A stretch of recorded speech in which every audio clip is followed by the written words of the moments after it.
শান্তি। आज 17 মে 2025 प्रातःमुरली ओम शांति। बाप दादा मधुबन। बाप दादा बोलছেন মিঠে মিঠে बच्चे নিজেকে দেখো আমি ফুল হতে পেরেছি। দেহ অহংকারে এসে কাঁটা তো হইনি। বাবা এসেছেন তোমাদেরকে কাঁটা থেকে ফুল বানাতে। তো বাবা বলছেন যে সবাইকে যে কাঁটা দিতে সেরকম কাঁটা এখন তুমি দাও না তো। দেহের অহংকারে এসে কাউকে দুঃখ দাও না তো। বাবা এসেছেন কাঁটা থেকে ফুল বানাতে। তো নিজেকে দেখো আমি কতটা ফুল হতে পেরেছি। আজকের মুরলির প্রশ্ন, কোন নিশ্চয়ের আধারে বাবার সাথে অটুট ভালোবাসা থাকতে পারে? উত্তর, প্রথমে নিজেকে আত্মা নিশ্চয় করো, তাহলে বাবার সাথে ভালোবাসা থাকবে। এটাও অটুট নিশ্চয় চাই যে নিরাকার বাবা এই ভাগীরথের মধ্যে বিরাজিত হয়ে আছেন।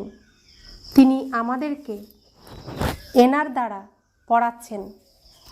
যখন এই নিশ্চয় ভেঙে যায় তখন ভালোবাসাও কম হয়ে যায়।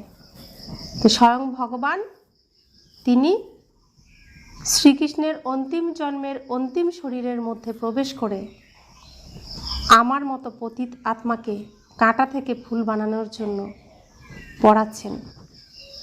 আর এই নিশ্চয় আমার অটুট আছে আর থাকবে। তো এই নিশ্চয়ের সাথে আমরা পড়াশোনা করছি। বাবা বলছেন যে নিশ্চয়ের সাথে তার সাথে ভালোবাসা রাখতে হবে। নিশ্চয় থাকবে তো ভালোবাসাও থাকবে। ওম শান্তি। কাঁটা থেকে ফুল প্রস্তুতকারী ভগবানুবাজ অথবা বাগানের মালি ভগবানুবাজ। বাচ্চারা জানে যে আমরা এখানে কাঁটা থেকে ফুল হওয়ার জন্য এসেছি। প্রত্যেকেই এটা বোঝে যে আমরা প্রথমে কাঁটা ছিলাম, এখন ফুল তৈরি হচ্ছি। তো প্রত্যেকেই আমরা আগে সবাইকে দুঃখ কষ্ট দিতাম, পরনিন্দা পরচর্চা করতাম। এখন আমরা সবাইকে প্রেম ভালোবাসা দিই। বাবা আমাদেরকে শিখিয়েছেন সবাইকে ভালোবাসতে। বাবার মহিমা তো অনেকেই অনেকভাবে করে। পতিত পাবন এসো। তিনি হলেন মাঝি, বাগানের মালি, পাপ কাটেশ্বর। অনেক নামই বলে থাকে, কিন্তু তার মূর্তি তো সব জায়গায় একই রকম হয়। তার মহিমা গাইতে থাকে যে জ্ঞানের সাগর, সুখের সাগর, শান্তির সাগর, প্রেমের সাগর, আনন্দের সাগর। এখন তোমরা জানো যে আমরা এই এক বাবার পাশে বসে আছি। কাঁটারূপী মানুষ থেকে এখন আমরা ফুলরূপী দেবতা হতে এসেছি। এটা হলো আমাদের এইম, অবজেক্ট, উদ্দেশ্য। কি উদ্দেশ্য? নর হবে নারায়ণ, নারী হবে লক্ষ্মী। আমরা প্রত্যেকে এখানে দেবী দেবতা হতে এসেছি। এখন প্রত্যেককে নিজেদেরকে দেখতে হবে যে আমাদের মধ্যে দৈবীগুণ আছে। আমি কি সর্বগুণ সম্পন্ন হতে পেরেছি? আগে তো দেবতাদের মহিমা গুণকীর্তন করতাম, নিজেদেরকে কাঁটা মনে করতাম। আমাদের নির্গুণ শরীরে কোনো গুণ নেই, কেননা 5 বিকার আছে। দেহ অভিমানও হলো খুব তেজি অভিমান। দেহের অভিমান খুব তেজি অভিমান। নিজেকে আত্মা মনে করো, তাহলে বাবার সাথে অনেক ভালোবাসা থাকবে। এখন তোমরা জানো যে নিরাকার বাবা এই রথের দ্বারা এই রথের মধ্যে বিরাজিত আছেন। এটা নিশ্চয় করতে করতেও পুনরায় নিশ্চয় ভেঙে যায়।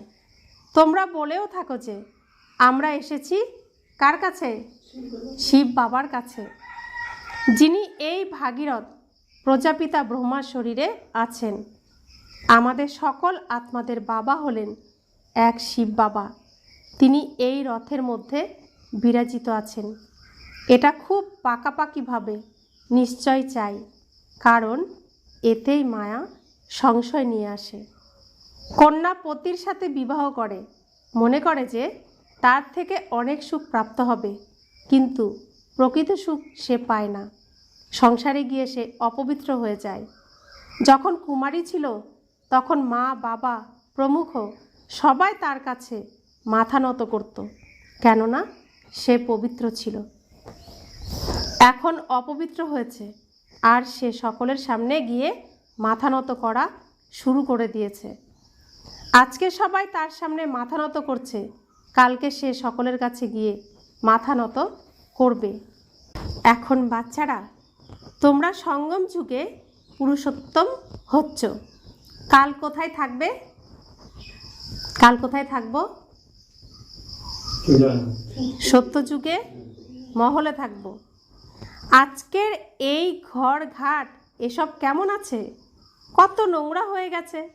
এটাকে বলাই হয় বিষের আলয়, বেশ্যালয়।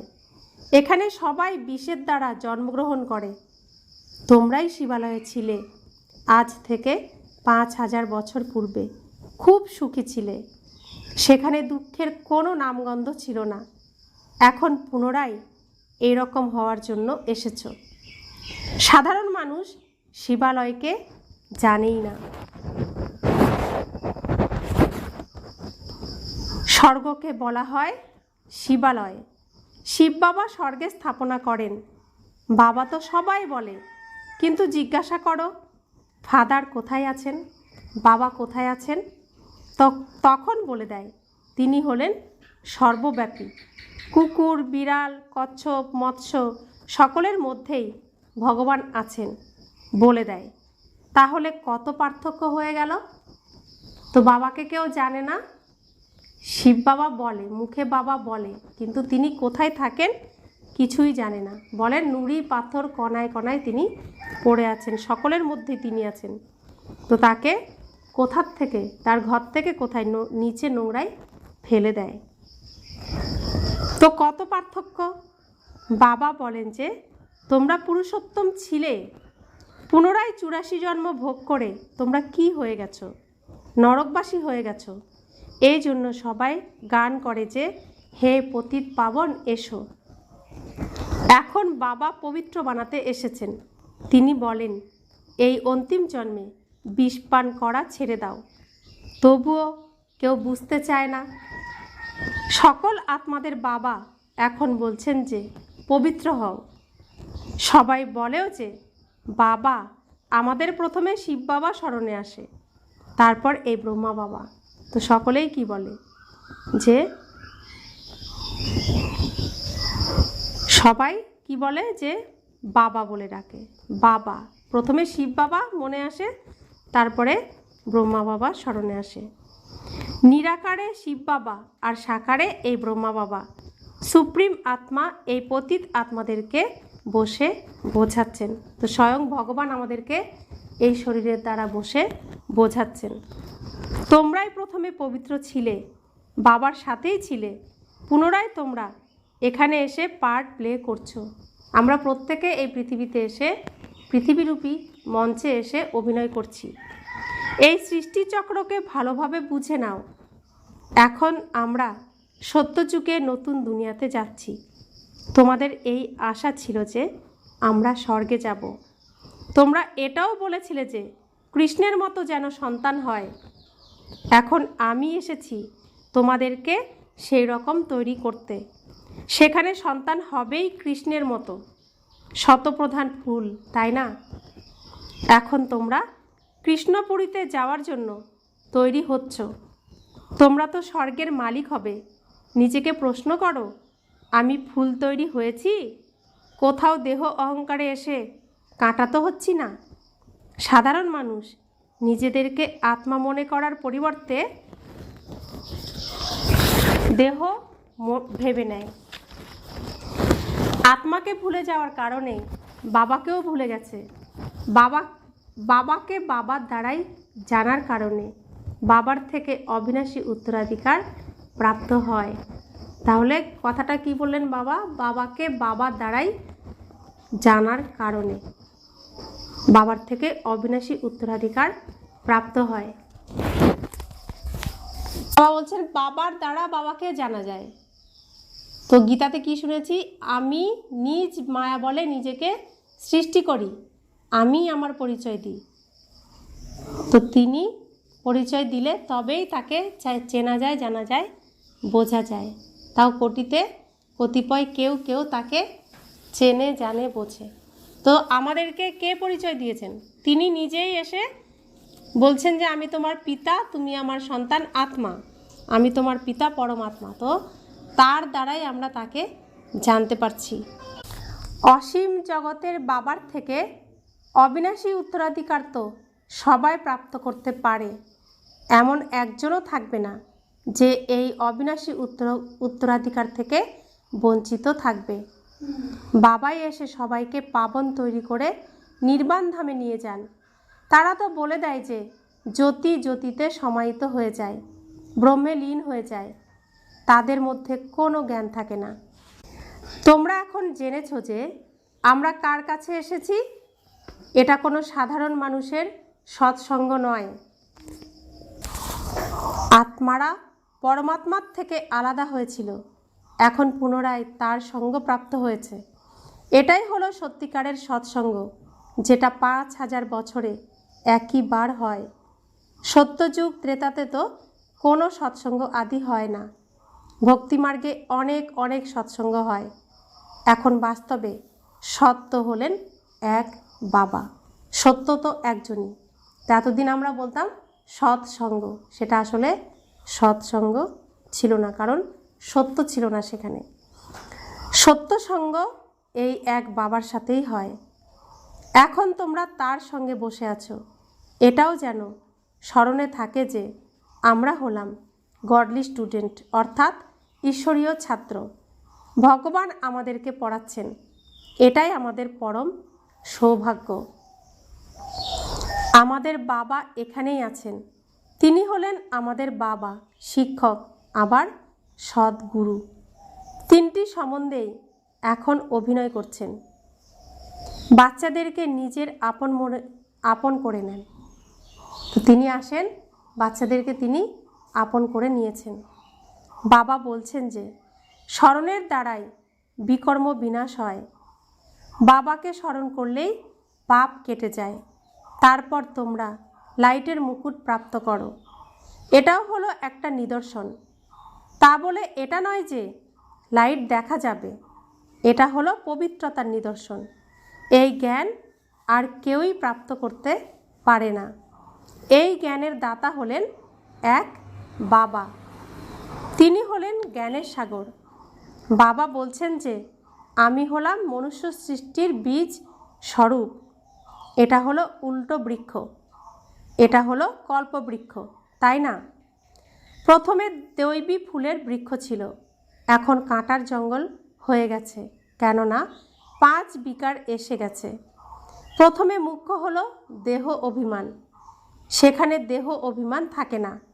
এটাই মনে থাকে যে আমরা হলাম আত্মা, সেখানে কেউ পরমাত্মা বাবাকে জানবে না। আমরা হলাম আত্মা, ব্যাস। দ্বিতীয় কোনো জ্ঞান থাকবে না, সর্পের নিদর্শন। এখন তোমাদেরকে এটা বোঝানো হয়েছে যে জন্ম জন্মান্তরের পুরানো নষ্ট হয়ে যাওয়া এই দেহরূপী খোলস এখন তোমাদেরকে ত্যাগ করতে হবে। এখানে ত্যাগ করলে এখানে আর এই দেহরূপী বস্ত্র, আমরা আর দেহরূপী খোলস আর পরিধান করব না এখানে।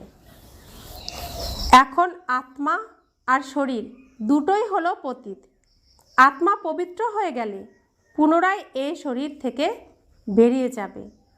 আত্মারা সবাই পরমধামে চলে যাবে। এই জ্ঞান এখন তোমাদের কাছেই আছে যে এই নাটক সম্পূর্ণ হতে চলেছে। এখন আমাদেরকে বাবার কাছে যেতে হবে, এই জন্য ঘরকে স্মরণ করতে হবে, এই দেহকে ছেড়ে দিতে হবে। শরীর সমাপ্ত হয়ে গেলে তো দুনিয়াও শেষ হয়ে যাবে। পুনরায় নতুন ঘরে যাব, নতুন সম্বন্ধ হয়ে যাবে। তারা তো পুনরায় পুনর্জন্ম এখানেই নিতে থাকে। তোমাদেরকে পুনর্জন্ম নিতে হবে ফুলের দুনিয়াতে।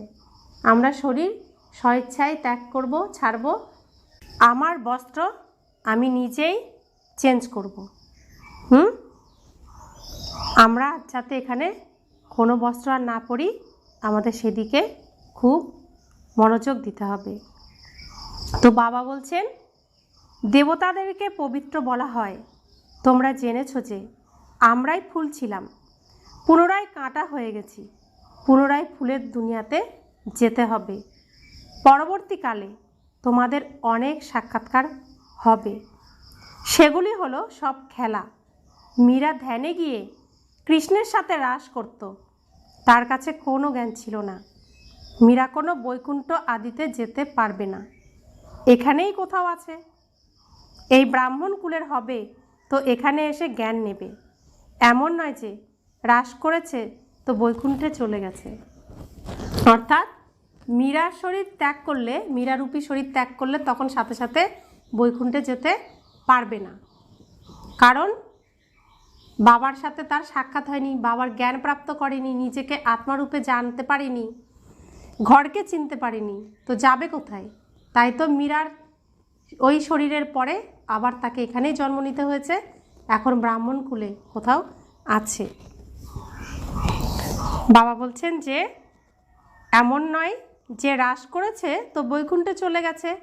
এরকম তো অনেকেই কৃষ্ণের সাথে রাস করেছিল, ধ্যানে গিয়ে দেখে আসতো, তারপর গিয়ে বিকারী হয়ে গেছে। গাওয়া হয় না যে পুরুষার্থ করলে বৈকুণ্ঠ রস চাকতে পারবে, আর পড়ে গেলে চূর্ণ বিচূর্ণ হয়ে যাবে। বাবা ভীতি প্রদান করছেন যে তোমরা বৈকুণ্ঠের মালিক হতে পারো যদি জ্ঞান আর যোগ শেখো। তো বাবাকে ছেড়ে দিলে একদম বিকারগ্রস্ত হয়ে পড়বে। আশ্চর্যভাবে বাবার হয়, বাবার শ্রীমত শোনে, সবাইকে শোনায়, পুনরায় চলে যায়।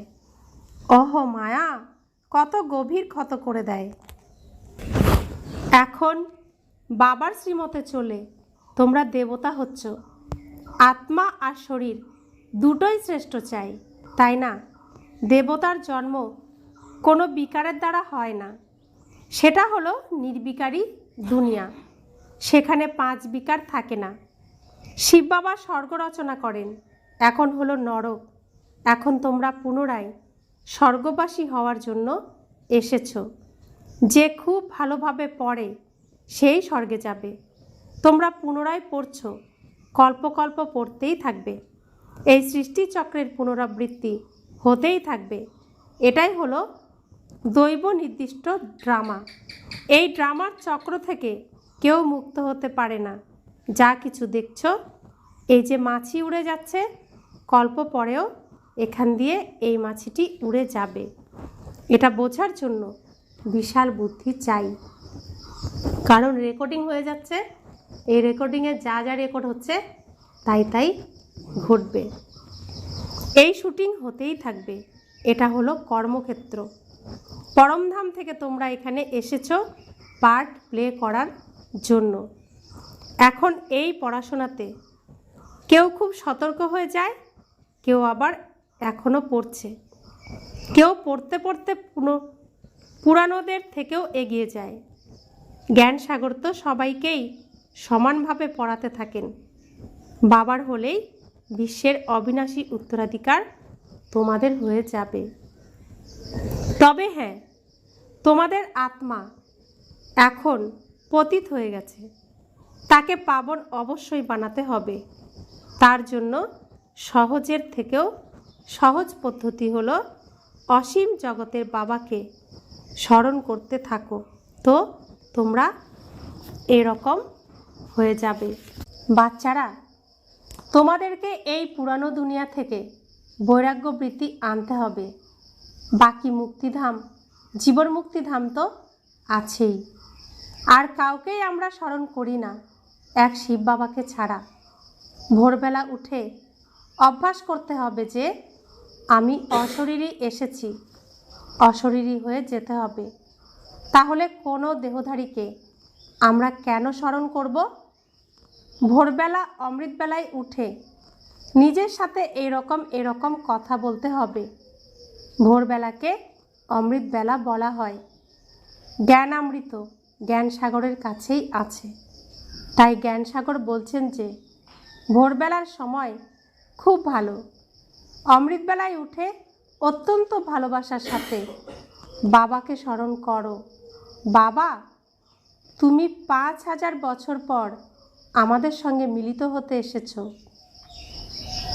এখন বাবা বলছেন যে আমাকে স্মরণ করো, তবে পাপ নষ্ট হয়ে যাবে। শ্রীমতে চলতে হবে, শতপ্রধান অবশ্যই হতে হবে। বাবাকে স্মরণ করার অভ্যাস হয়ে গেলে তো খুশিতে বসেই থাকবে। শরীরের ভান কেটে যাবে, পুনরায় এই দেহের ভানও আসবে না। অনেক খুশিতে থাকবে। তোমরা যখন পবিত্র ছিলে তখন খুব খুশিতে ছিলে।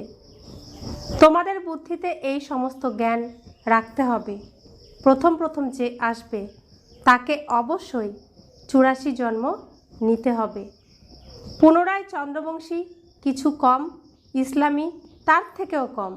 নম্বরের ক্রমানুসারে বৃক্ষ বৃদ্ধি হতে থাকে, তাই না?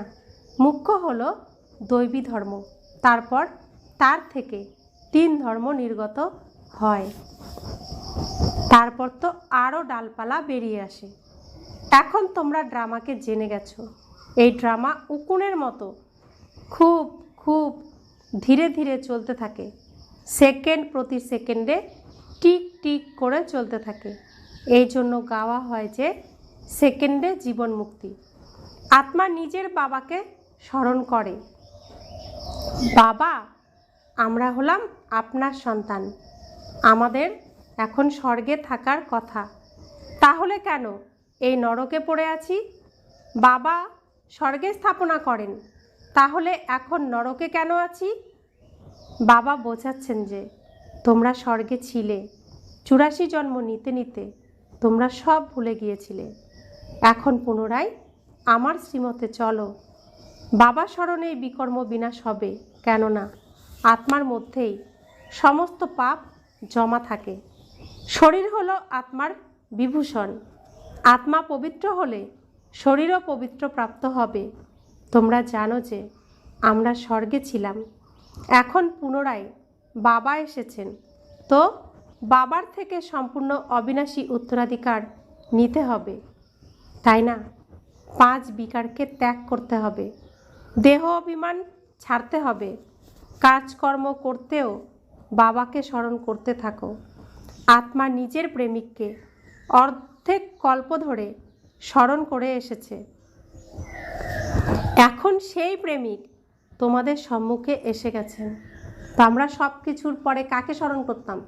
হে ভগবান, হে প্রভু, হে ঈশ্বর, আমাকে তুমি মুক্ত করো, তুমি ছাড়া তো আমার কেউ নেই। তো তিনি আমাদের সেই প্রেমিক যাকে আমরা স্মরণ করতাম, তিনি সেই প্রেমিক এখন সম্মুখে এসে গেছেন। তিনি বলছেন যে তোমরা কামচিতাতে বসে কালো হয়ে গেছো, এখন আমি সুন্দর বানাতে এসেছি। তার জন্য হলো এই যোগ অগ্নি। জ্ঞানকে চিতা বলা যাবে না, যোগ হলো চিতা। স্মরণের চিতায় বসলে বিকর্ম বিনাশ হবে। জ্ঞানকে তো নলেজ বলা হয়। বাবা তোমাদেরকে সৃষ্টির আদি মধ্য অন্তের জ্ঞান শোনাচ্ছেন। উঁচুর থেকেও উঁচু হলেন বাবা। পুনরায় ব্রহ্মা বিষ্ণু শঙ্কর, পুনরায় সূর্যবংশী চন্দ্রবংশী, পুনরায় অন্যান্য ধর্মের স্থান আছে। বৃক্ষ কত বড় হয়ে যায়। এখন এই বৃক্ষের মূল কাণ্ড নেই। মূল কাণ্ড কারা? মূল কাণ্ড কোনটা? যে কাণ্ড নেই এখন বটবৃক্ষের মতো, কোন কাণ্ডটা নেই? সনাতন ধর্ম, আসল মূল কাণ্ডটাই নেই। এই জন্য কলকাতার বটবৃক্ষের উদাহরণ দেওয়া হয়। দেবী দেবতা ধর্ম প্রায় লোপ হয়ে গেছে, ধর্মভ্রষ্ট কর্মভ্রষ্ট হয়ে গেছে। এখন বাচ্চারা, তোমরা শ্রেষ্ঠ হওয়ার জন্য শ্রেষ্ঠ কর্ম করছো, নিজের দৃষ্টিকে সিভিল বানাচ্ছ। তোমরা এখন কোনো ভ্রষ্ট কর্ম করো না, কোনো কুদৃষ্টি যেন না যায়। নিজেকে দেখো, আমি লক্ষ্মীকে বরণ করার যোগ্য হয়েছি? আমি নিজেকে আত্মা মনে করে বাবাকে স্মরণ করছি? দৈনন্দিন চার্ট দেখো। সারাদিনে দেহ অভিমানে এসে কোনো বিকর্ম তো করিনি, না হলে 100 গুণ হয়ে যাবে। সমস্ত বিকর্ম 100 গুণ বৃদ্ধি পেয়ে যাবে। মায়া চার্ট রাখতেও দেয় না, 2 থেকে 4 দিন লিখে তারপর ছেড়ে দেয়। বাবাও উদ্বিগ্ন থাকেন, তাই না? দয়া হয়, বাচ্চারা আমাকে স্মরণ করলে তো পাপ কেটে যাবে, এতেই পরিশ্রম আছে। এ থেকে নিজেকে বঞ্চিত রেখো না। জ্ঞান হলো খুব সহজ। তো প্রত্যেক দিন রাতে ঘুমানোর আগে সারা দিনের সমস্ত খবর বাবাকে দিয়ে তারপর আমাদের ঘুমাতে যেতে হবে। বাবা ডাইরেকশন দিচ্ছেন। কেন? প্রত্যেক দিনের হিসাব প্রত্যেক দিন মিটিয়ে ফেললে হিসাব তো আর জমবে না, আর তা না হলে জমতে জমতে এই হিসাব নিকাশের পাহাড়ের নিচে আমি ডুবে যাব। আমার কোনো গতি সদ্গতি হবে না। अच्छा, मीठे मीठे सिकिले दे बच्चों प्रति माता पिता बाप दादा का याद प्यार और गुड मॉर्निंग। रूहानी बाप की रूहानी बच्चों को नमस्ते। हम रूहानी बच्चों की रूहानी माता पिता बाप दादा को याद प्यार गुड मॉर्निंग और नमस्ते नमस्ते नमस्ते। शुक्रिया बाबा, शुक्रिया बाबा, शुक्रिया। धारणार जोन्नो मुख्य सार। अमृत बेलाय उठे बाबार साथे मिष्टि मिष्टि वार्तालाप करते हबे, অশরীরী হওয়ার অভ্যাস করতে হবে।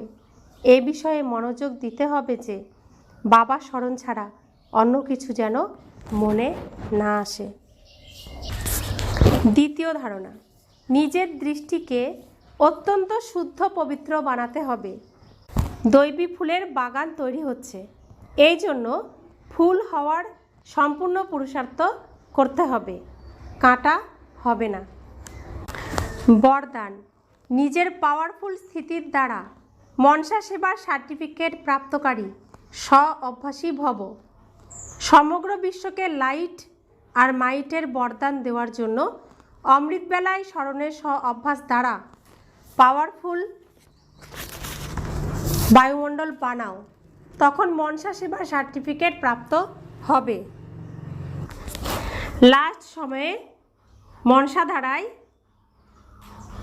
দৃষ্টি দিয়ে ভরপুর করে দেওয়ার, নিজের বৃত্তির দ্বারা অন্যের বৃত্তি পরিবর্তন করার সেবা করতে হবে। নিজের শ্রেষ্ঠ স্মৃতির দ্বারা সবাইকে সমর্থ বানাতে হবে। যখন এরকম লাইট মাইট দেওয়ার অভ্যাস হবে তখন নির্বিঘ্ন বায়ুমণ্ডল হবে আর এই দুর্গ মজবুত হবে। স্লোগান, বুঝদার হলো সে যে মন বাণী কর্ম এই 3 সেবা একসাথে করে। বুঝদার হলো সে যে মন বাণী কর্ম এই 3 সেবা একসাথে করে। অব্যক্ত ইশারা, আত্মিক রয়্যালটি আর পিউরিটির পার্সোনালিটি ধারণ করো। যে চ্যালেঞ্জ করছো সেকেন্ডে জীবন মুক্তি জীবন মুক্তির উত্তরাধিকার প্রাপ্ত করো, তাকে প্র্যাকটিক্যালে নিয়ে আসার জন্য স্বপরিবর্তনের গতি সেকেন্ডে পৌঁছেছে। নিজেকে পরিবর্তন করার গতি সেকেন্ডে পৌঁছেছে। স্বপরিবর্তনের দ্বারা অন্যদের পরিবর্তন করতে হবে। অনুভব করাও যে ব্রহ্মাকুমার অর্থাৎ বৃত্তি দৃষ্টি কৃতি আর বাণীর পরিবর্তন, সাথে সাথে পিউরিটির পার্সোনালিটি আত্মিক রয়্যালটির অনুভব করাও। এখানে এলেই মিলিত হয়েই এই পার্সোনালিটির প্রতি আকৃষ্ট হবে। তাহলে কি করতে হবে? বাবা কি বলছেন? মনসা সেবা করতে হবে। কি করতে হবে অমৃত বেলায়?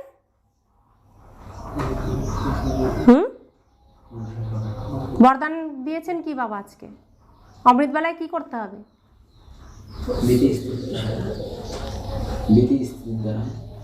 বরদান কি দিয়েছেন বাবা? মনসা সেবার দ্বারা লাইট মাইটের বরদান দেওয়ার জন্য অমৃতবেলায় স্মরণের সহবাস দ্বারা বায়ুমণ্ডলকে কি করতে হবে? বায়ুমণ্ডলকে সত্যযুগীয় বায়ুমণ্ডল করতে হবে, তবে সার্টিফিকেট পাবো। বাবার ঘরে আসলেই সার্টিফিকেট পাবো না। আমাকে মন বচন কর্ম 3 দ্বারাই সেবা করতে হবে না। আর অব্যক্ত ইশারায় কি বলেছেন? বৃত্তি, দৃষ্টি, কৃতি আর বাণীর পরিবর্তন করতে হবে। বৃত্তি, দৃষ্টি, কৃতি অর্থাৎ কর্ম, আর বাণীর পরিবর্তন করতে হবে। তো যদি আমি একই রকম আচরণ যা আগে করতাম এখনও করি, তো আমার তো কোনো পরিবর্তন হয়নি, তাহলে আমি ব্রহ্মাকুমার হইনি। তো আমাকে প্রকৃত ব্রহ্মাকুমারী হতে হবে। তবে তো তারপরে তো আমরা দেবতা হতে পারবো। প্রথমে তো ব্রাহ্মণ হতে হবে, ব্রহ্মাচারী অর্থাৎ ব্রহ্মার আচারকে সম্পূর্ণ গ্রহণ করতে হবে। ওম শান্তি।